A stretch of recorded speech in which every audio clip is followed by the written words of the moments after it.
You're listening to Consulting Logistics, presented by FreightPlus. I'm your host, Kyle McNaught. Thanks for checking us out. Well, it is a new era of the transportation market report. Yes, unfortunately, I am not joined by Chris Peckham. Chris has moved on. A really good opportunity for him. The FreightPlus, the net's getting wider. We're psyched for him. It's a really cool opportunity and just something that's going to be great. So what we're going to do moving forward is showcase more of our subject matter experts. One thing that, it was great for Chris, but honestly, Chris is one of the few times I could really kind of get on a reliable schedule. So while it was Chris that kind of was the face, a lot of people contributed to the market report. So what we're going to do going forward is start showcasing a lot more of the subject matter experts we have here on staff at FreightPlus. It's a fun time here, a lot of energy, a lot of passion. And really, I was talking to one of the guys who you'll see a little bit shortly, Dan, and really it's a cool thing we're doing here at FreightPlus. It's very much, if I'm like a logistics manager, I'm someone trying to figure out what's happening in transportation.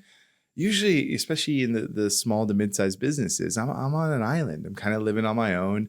I'm dealing with why is a shipment that usually is being picked up now all of a sudden kind of being rejected just because of its weight? Why am I having issues with people dropping stuff? And how do I figure all that stuff out? What's really cool here is we have so many thought leaders and subject matter experts and people just been in the field and really highly focused and specialized on particular modes and particular things in transportation that they get together and really contribute to, here's what is happening. Here's how the pieces align, which is the hardest part of running a transportation program. So what we're going to start doing is highlighting and really talking to them in this podcast once a month, just to really kind of go through what did transportation programs see in the month? How did the truckload mode perform? Compare it based off of what we were seeing from our clients and in the market in general, and then sort of advice. What can you take from if you're running a transportation program, a logistics program, or hell, you just really want to kind of have a good finger on the pulse of what's happening. We're going to try to showcase that. We're going to give you access to these thought leaders a little bit more and try to, just to be fair, just highlight them and let you kind of be aware, man. It's data, it's people, and it's process that really makes the train, the bus, the train, ocean freight, the truck, all those fun transportation modes move forward here at FreightPlus. So in November, let's kind of start talking a little bit about what actually the hell happened, right? In November, shippers felt the impact of a proactive holiday shopping due to the restricted supply chain. It's crazy. It's what makes November fun, right? It's not a typical transportation. It's not the same thing over and over. It really was. Volumes kind of remained normal until the holiday. And then right before that, things picked up. Capacity remained tight, rates elevated, and rejection continued to hover over around the 18 to 20%. The Port of LA and Long Beach hit a new record of vessels at anchor with 86, while fuel costs continue to rise. However, and this is something that I'm psyched to be able to say, there's some light at the end of this tunnel. There's some positive signs for kind of the relatively near future. There's things to really check out. President Biden released 50 million barrels of oil from the reserves. OPEC's predicting that the surplus is going to hit the markets kind of in December. Ideally, the fuel costs can stop rising or at least remain steady and stop kind of rising as much. Some positive signs in the ocean too. So lots of things to really pay attention to and just check out. So like I said, what we're going to start doing now is highlighting some of our thought leaders. So the first one we're going to bring to the table is going to be my main lady, the awesome, wonderful, brilliant, truly, like if you get a chance to talk to Jess, she's amazing. But Jess Apostolou, Director of Client Management here at FreightPlus. She's going to be talking all about what transportation programs saw in the month of November.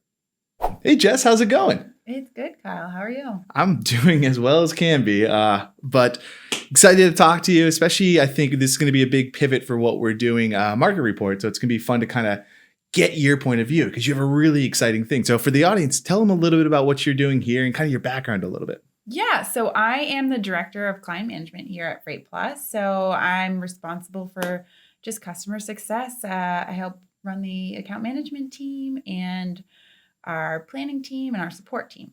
Yeah, absolutely. And you came from you come from some pretty big names in the industry, especially, from logistics all the way to like working at CVS. Just break that down real quick for me. Yeah, so really quick, most recently I was with CVS and I was responsible for the transportation strategy program there and carrier sourcing and just maintaining those relationships, RFPs, scorecarding, all that good stuff. And prior to that, I was in technology. So I actually sold transportation management software and warehouse management software. And before that, it was long ago, I was in tech. So, That's awesome. All right, let's get to the chase. You talk to our customers every day. You got the pulse of what's kind of happening for companies in transportation, how logistics programs are handling it. What did the customers what was the feeling in November for companies? So I would say the feeling is November is they're starting to feel the heat for the holiday season. And I don't think that comes as any sort of surprise to anybody. But as a whole, we keep hearing about labor shortages and driver shortages. But really, the two go hand in hand. We're seeing a lot of, I don't want to call them inefficiencies, but just labor struggles at facilities where we pick up and deliver from. So, if a truck arrives to his appointment or her appointment on time and the product's not ready or they're fourth, fifth, sixth in line in the queue to get loaded, there's some instances where we're seeing reoccurring detention and sometimes layovers at locations just because they're short-staffed in the DC. They can't load the truck in an efficient manner. And therefore, that driver who had probably another route lined up is now waiting. Or worse, depending on how you look at it, where they will say, you know what, just issue me a truck order, not use. I'm out of here. Right. I'm not going to wait. And then you have to resource another carrier to potentially do the same thing probably at an increased cost because there's no lead time. Wow. And that's kind of standard. Like you're hearing that kind of everywhere. Or is there how's that working? It depends, right? Because there are still some facilities that are running really well. So it really depends on like if it's your own warehouse or a third party that you're using, or if you're at the beck and call of some sort of a mill or type of operation or manufacturing place. Like if they're running well and the ship's running well, things are okay, but we're seeing that hiring has increased. Mm-hmm. However, there's still some of those delays because they are more the blue collar type jobs. They're more lower wage type jobs. Yeah, and retention. We talk. You and I previous to this, we're talking about the Jason Miller post on LinkedIn, where there is it's not the hiring that's as much of the issue, especially in warehousing, DC, transportation, but really employee retention. Oh, it's brutal, especially if there's like a DC down the street that's willing to pay $1 more an hour. That's big money. Right. So it's critical. And if anybody doesn't follow Jason Miller, like I'm plugging him, he doesn't know who I am, but Jason Miller from Michigan State, mm-hmm. He breaks it down so analytically. So if you're on LinkedIn and you want to follow someone really interesting that breaks it down really clearly, definitely check him out. What about other trends? What else did you kind of see in November? So, not so much November, a little bit, but we're going to start to feel it, I think, come December is, so when we come up with a dedicated pricing strategy for carriers, our rule of thumb, like if you're really going to secure an asset-based carrier to move your freight, you typically have to move at minimum one load a week. And traditionally it's like a little bit more. You want to make it so it's on a schedule for them and it's appealing freight because they want to get home at night. They want to be able to run on a schedule and not have this wonky, lineup for the week.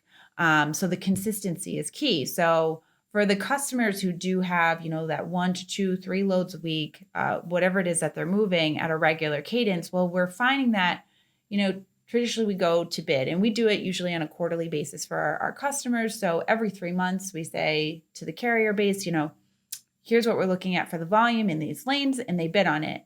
But unless you're very, very particular about, I'm going to move 3 loads this week. I'm going to move 4 loads this week, 5, 6, however it shakes out. We usually make it a flattened number.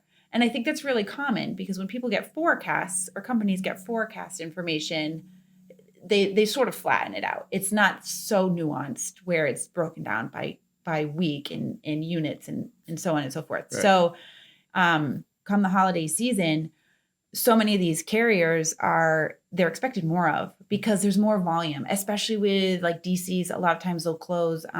They say, we close for the holiday on December 21st or whatever the date may be. So everything has to get out prior to December 21st. Right. And then they're shut down for a week or 10 days or whatever the case may be. So you have a month's worth of volume compacted into 2 weeks or more because it's the holiday.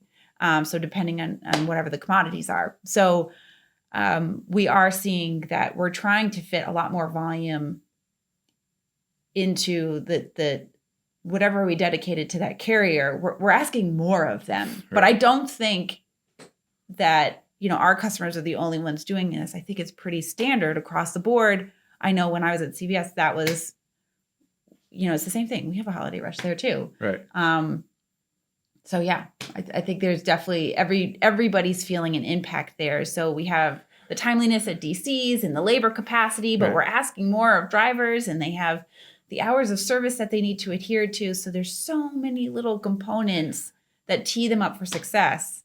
Now, is there anything, especially, given the holiday season always comes around, right? It's not surprised, it's something that, but given COVID and stuff, are you experiencing, is there any difference that we're kind of hearing, anything that you're out there kind of seeing in terms of just we know the consumer demand so high up right now. Yeah. Was there any changes in that element of it? For November specifically, I would say no. As a whole, it really depends on the facility and where it's located. Mm-hmm. I think we've talked about it in the past, not you and I, but I know Chris Peckham has talked about it with you. Drivers, not all of them, but some of them tend to fall into the bucket of, more prefer not to get vaccinated type of thing. Whereas depending on where some of these facilities are, they have very stringent rules. And sometimes that can create some sort of a clash. Like there's one customer facility that we support in Chicago. They're very, very adamant that all drivers have to be masked.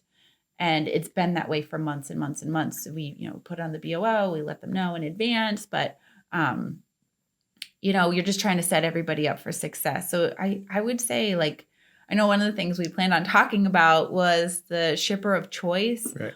All I could say about this is kindness goes such a long way. I know it sounds so simple, but there's always going to be clashing opinions. It's always going to be the case, regardless if COVID's present or not.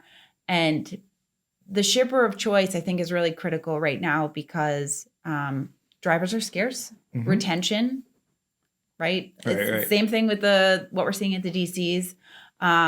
They can make more money somewhere else, or if they can make more money doing construction or something like that, they might consider it. And then there's also a ton of drivers that are just aging out and retiring, saying, "The heck with this." Right. So to that end, it sounds so silly, but be nice, right? Right. At the facilities, being patient, being nice. If a driver shows up 2 minutes late for an appointment, maybe don't make them get in the back of the line.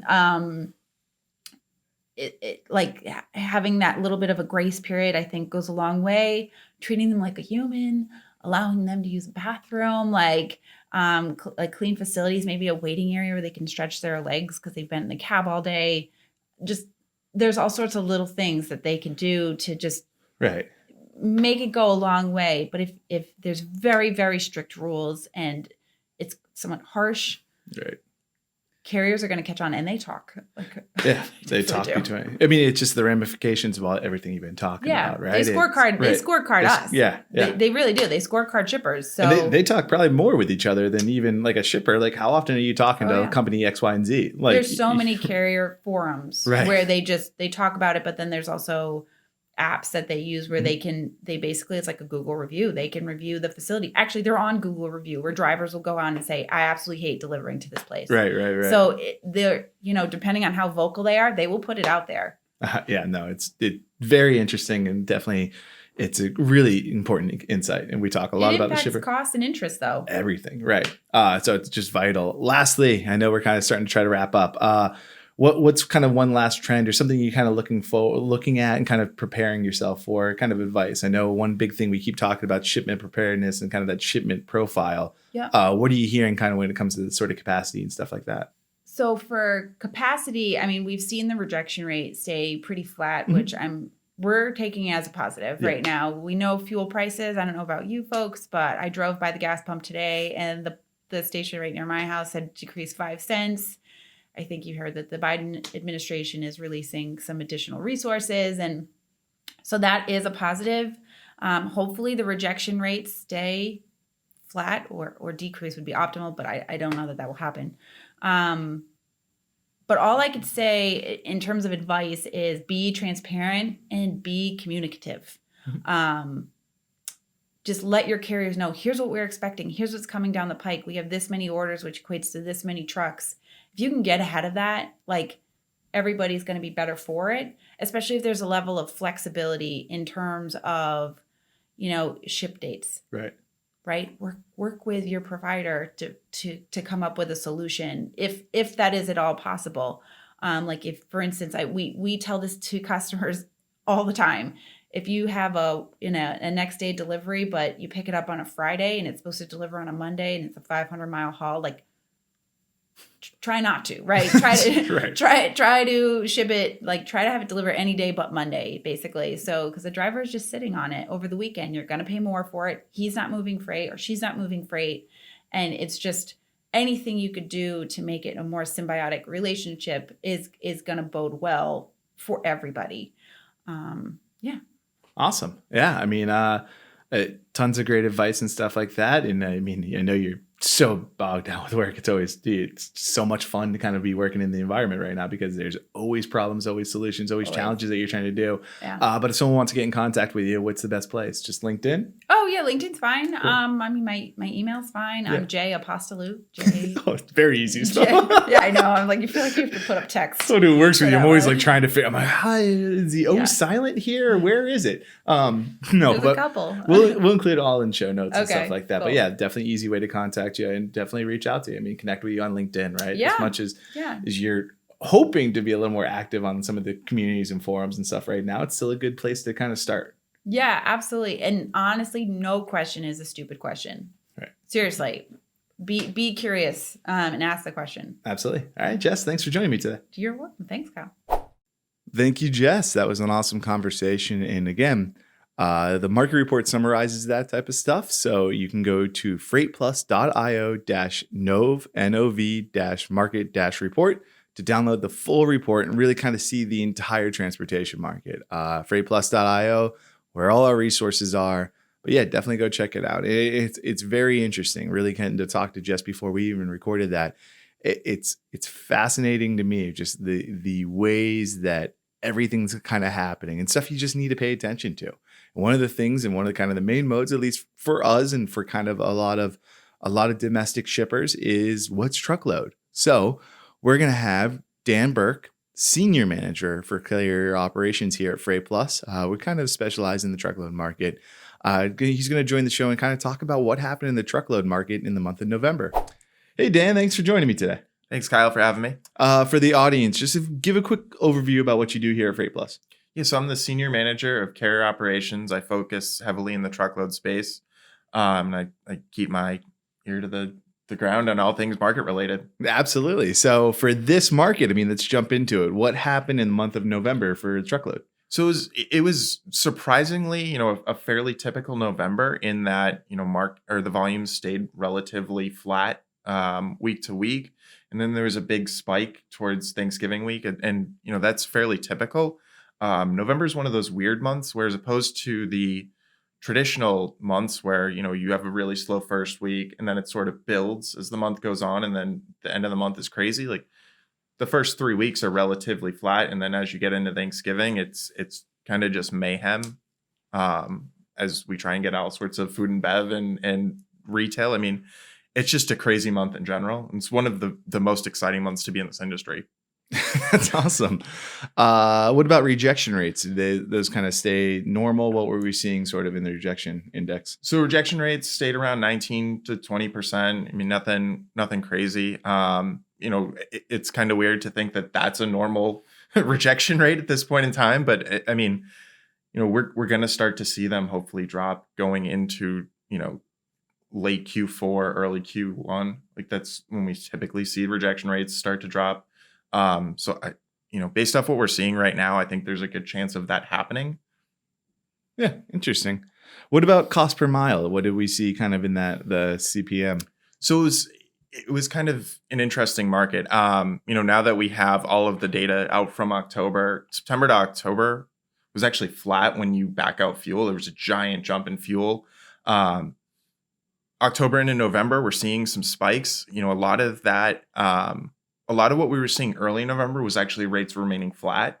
And going into Thanksgiving week, as carriers start to take their trucks off the road, that's when we started to see the rates start to spike again. And that capacity when shippers are trying to ship Thanksgiving weekend, those rates start to really skew things. That's really what drove some slight increases. It was about 5 cents per mile is what I'm seeing right now. So it's up, but it's not crazy. Overall trend with cost per mile, is there anything you're going to kind of keep your eye on to see if this is going to help with the cost? Yeah, I mean, what I saw on LinkedIn, Jason Miller called out, when you look at fuel and you take that out, fuel is what's really driving this giant spike right now in the spot rates. When you back that out, it's been, it's up 5 cents from September, which is still a lot, but it's not as crazy as some of the wild months we've seen in the past year and a half. So we've mainly been talking about drive-in, what we're seeing kind of in the volume index, rejection, cost per mile. But let's talk a little bit about reefer. We're about to hit the whole protect from freeze and where a lot of shippers utilize that mode of transportation. Did we see any things unusual in the volume index rejection when it came to the reefer mode? Not necessarily unusual. I mean, it followed a fairly typical path there, but what we did see is volumes start to drop off towards Thanksgiving and rejection rates started to climb. And that's fairly standard. I mean, you think about it, you're trying to get if you're a carrier, you're trying to get your trucks back home so your drivers can spend time with their family. I mean, they're out on the road for 50 weeks out of the year. There's 2 big weeks that they want to make sure that their drivers are home for, and their Thanksgiving and Christmas week. So now, I know reefer, especially kind of in these upcoming months, is where it really gets a lot of use, just kind of weather-related climate control. As a carrier ops manager, is there any kind of advice or kind of strategy you take when it comes to like securing capacity in that mode during one of the more peak seasons for it? Yeah, I mean, the big thing, at least, if you're a shipper, is to understand your product. If you've got beer, for example, that can't run below 30 degrees, go switch that lane now from van to reefer. That's my biggest suggestion. We're going to start to see, especially out in the Midwest and the Great North, like we're going to see temperatures get really low overnight. And just because the high for the day is 30 doesn't mean that that's what it is at night. I mean, we've learned that over the years. Like you're going to see freight freeze. Fantastic. I guess the last thing, I mean, load to truck ratios, did this kind of stays relatively normal in the month of November, or anything that kind of caught your eye?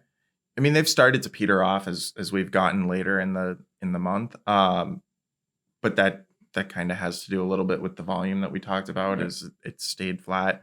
That would be the biggest call out there. Nothing too crazy. And thank you, Dan. Interesting conversation, really, especially kind of as I've jumped into kind of gathering the data a little bit more and really starting to see some stuff that's just fascinating to see. Dan's so passionate, just like Jess. He's really someone you should connect with. And in the market report, you can easily see how you can get in contact with them. I mean, at the very least, follow them on LinkedIn, right? The best, easiest area. They're posting more. They're talking kind of about subject matters, stories, topics, articles, everything that they find interesting. So definitely check out their LinkedIn. And the way to find that is by going to the market report. which is freightplus.io-nov-market-report. You download the full report there. It's free. You just add your email, and then you basically get added to an email list, so you never have to go to the website again. Once it's available, I send it out, and everyone can kind of easily download it. So a really just great resource, especially one that's not just chock filled with a bunch of data that like I got to now figure out what the heck this means. It really is contextualized in a way that's simple and easy to understand. Of if I'm running, or if I'm managing, or if I'm overseeing a logistics or a transportation program, here's how these modes are being affected. And as always, I mean, it really is a two-way conversation. It's not just us kind of talking, but reach out to me. Let me know. I did switch up the report look and feel a little bit. We are doing some different things. So if you're a longtime listener or a longtime reader of the market report, reach out to me, kmcnaught@freightplus.io. That will help me. Let me know what you think of the newest one. I mean, I did some things. I tried to make it a little bit more readable, but it's hard. Chris put so much information. We gathered so much stuff, so it was really tricky.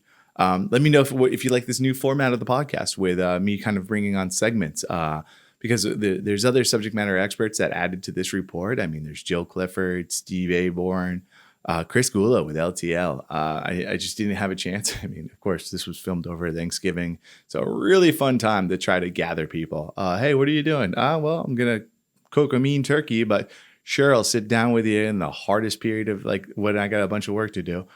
So I can't thank everyone enough. Connor Kerwin too. He's an SCU 30, but he's very, very focused on what's happening international, especially in the ocean market. So we're going to start kind of highlighting more and more subject matter experts we have here on FreightPlus. So definitely something to check out. As always, freightplus.io, great location to be able to kind of get all our resources, not just market reports. We have a carrier sourcing strategy white paper. We have a whole whiteboard series where our experts and our subject matter experts really draw and illustrate sort of how things work. Tons of modes that break down. LTLs are really a particularly good one. TMS, I mean, the Transportation Management System, something you hear the acronym, but Steve Aborn does a great job of breaking that down. So all that stuff lives on freightplus.io. And finally, third time I'm going to say it, third time's the charm. So you better go get the damn report. freightplus.io/NOV. So like as in November, NOV-market-report. There's links in the show notes. Go check it out. Sign up for our newsletter. The newsletter is just the market report. So every month when it's released, you get it in your inbox. You never have to go sign up for it again. In the meantime, thanks for listening to Consulting Logistics. I'm Kyle McNaught. Rock and roll.